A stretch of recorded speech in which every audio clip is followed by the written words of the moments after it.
जिन्न का कब्ज़ा। मित्रों, मेरा नाम सुरेश है और मैं पंजाब का रहने वाला हूँ। आज मैं आपको मेरे मित्र के साथ घटी एक सच्ची घटना के बारे में बताने जा रहा हूँ।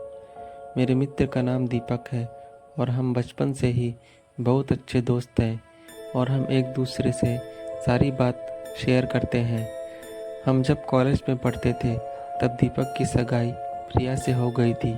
वो उसकी मंगेतर प्रिया से बहुत प्यार करता था और वो दोनों रात भर मोबाइल पर बातें करते रहते हैं। एक दिन की बात है, दीपक ने उसकी मंगेतर को मिलने के लिए बोला तो उसकी मंगेतर बदली हुई आवाज़ में बोली, तू ज़्यादा मत बोल वरना तेरे को वही दफन कर दूंगी। दीपक एक बार तो ये सुनकर चौंक गया और फिर सोचा वो शायद मजाक कर रही होंगी।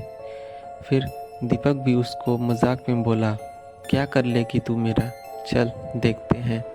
तो वो फिर बोली, आज रात देख तेरे साथ क्या होता है। यह कहकर उसने मोबाइल रख दिया। अगली सुबह जब दीपक मुझसे मिला तो वो अपनी कल रात की बातें बताने लगा। उसने मुझे रात को फ़ोन वाली बात बताई और उस रात उसके साथ जो हुआ वो उसने मुझे बताया। उसने बताया कि रात को 1-2 बजे के आसपास अचानक उसकी नींद खुली और उसके सामने एक काला लंबी दाढ़ी वाला आदमी बैठा था। वो काला आदमी बोला कि ले आ गया मैं, अब देख तेरे साथ क्या करता हूँ। उसने दीपक का गला पकड़ लिया और उसकी सांसें रुक गई। दीपक ने उसी वक्त उसके सामने राम का नाम लेना शुरू कर दिया और वो काला आदमी सामने से गायब हो गया। मुझे उसकी बात सुनकर बड़ा आश्चर्य हुआ कि ऐसे कैसे हो सकता है। उसके अगले दिन दीपक ने फिर अपनी मंगेतर से मोबाइल पर बात की और बोला कि कल रात तुम मुझे क्या नाप शनाप बोल रही थी। उसकी मंगेतर ने कहा, ऐसा कैसे हो सकता है, कल तो मैंने फ़ोन ही नहीं किया था। ये सुनकर दीपक के रोंगटे खड़े हो गए और उसने तुरंत फ़ोन काट दिया। उसी वक्त दीपक ने मुझे फ़ोन किया कि उसकी मंगेतर की तबीयत खराब है और कल उसके घर पर चलना है। अगले दिन हम दोनों तैयार होकर दीपक की मंगेतर के घर गए। हमने दरवाज़ा खटखटाया तो उसकी मंगेतर सामने खड़ी थी और बदली हुई आदमी की आवाज़ में बोली कि तू फिर आ गया ना, तूने अगर अंदर कदम रखा तो यहीं पर तेरी अर्थी निकाल दूंगी। दीपक मेरे आगे था और जैसे ही उसने घर पे कदम रखा उसकी मंगेतर ने दीवार पर टंगी तस्वीर उतार कर दीपक के सर पे दे मारी। उसके सर से खून बहने लगा। दीपक के ससुर और सालों ने उसकी मंगेतर को पकड़कर बिठाया। उसके सालों ने दीपक के सर पर पट्टी बांधी। प्रिया के दादाजी ने बताया कि प्रिया को जिन्न का साया लग गया है। इस पर दीपक के ससुर ने उन्हें अपना मुंह बंद रखने को कहा। थोड़ी देर रुककर हम दोनों वहाँ से सीधे अस्पताल गए और ढंग से पट्टी करवाई। उसके अगले ही दिन मुझे दीपक का फ़ोन आया कि प्रिया की तबीयत बहुत ख़राब है और वो अस्पताल में भर्ती है। दीपक ने बाइक निकाली और हम दोनों जल्दी अस्पताल पहुँचे। वहाँ पर पहुँचते ही हमने डॉक्टर से प्रिया की हालत पूछी तो उन्होंने बताया कि उसकी हालत बहुत नाजुक है, कौन सी बीमारी है वो पता नहीं चल पा रही है और डॉक्टर ने प्रिया को डिस्चार्ज कर दिया। सभी हैरान थे कि ऐसा क्या बीमारी है जिसका इलाज डॉक्टर के पास भी नहीं है।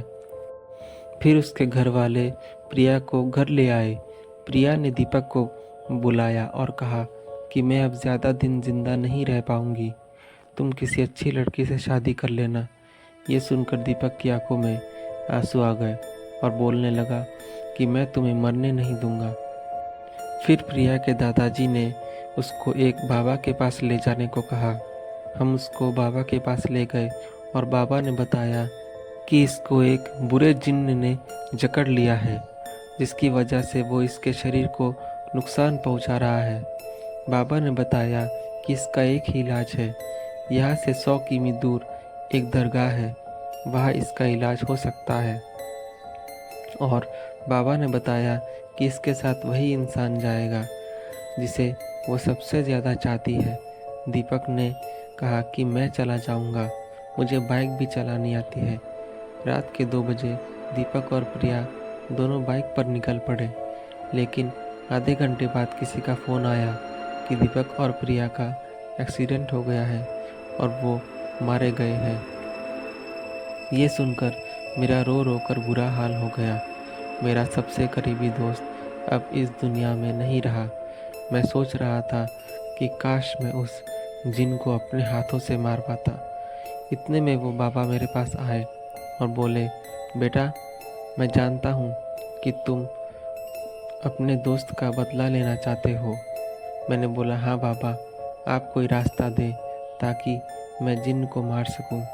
बाबा बोले, तो ठीक है, मैं तुम्हें ये 7 कुओं का पानी देता हूँ। ये कोई साधारण पानी नहीं है, ये 7 मंदिरों के कुओं का पानी है। तुम इसे उस जिन पर छिड़क देना, वो वही ख़त्म हो जाएगा।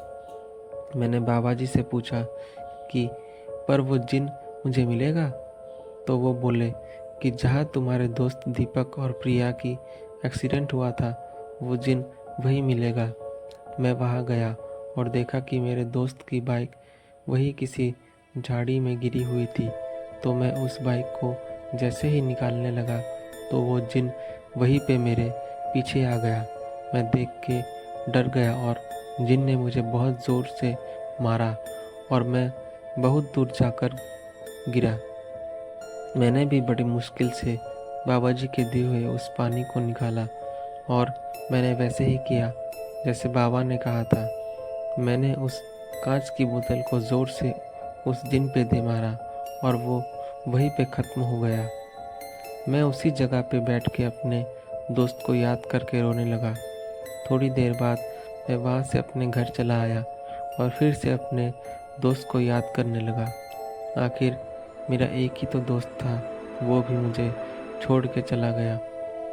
दोस्तों, हम लोग अपनी ज़िंदगी में जो भी दोस्त चुनते हैं, कोई अच्छे होते हैं, कोई बुरे, पर अच्छे दोस्त अगर हमसे दूर चले जाएं तो हमें बहुत दुख होता है। तो दोस्तों, आशा करता हूँ आपको ये कहानी अच्छी लगी होगी।